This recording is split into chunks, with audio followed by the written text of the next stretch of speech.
यहाँ देख्नुभएको छ यो सेभ अन्डु रिडु सेभहरू यसलाई क्विक एक्सेस टुलबार भन्छ।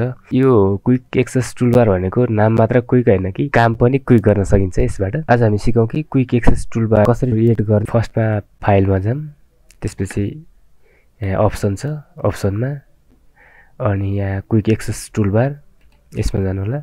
तपाईहरुले यो कमान्ड चुज गर्न सक्नुहुन्छ। यसलाई पपुलर कमान्डबाट गरौँ। कुन कुन टुलहरुलाई राख्न चाहनुहुन्छ त्यो राख्न सक्नुहुन्छ। यसमा एड टेबल भयो, कपी पेस्टहरु भयो हैन, कपी कट यिनीहरु तपाईहरुले एड गर्न सक्नुहुन्छ।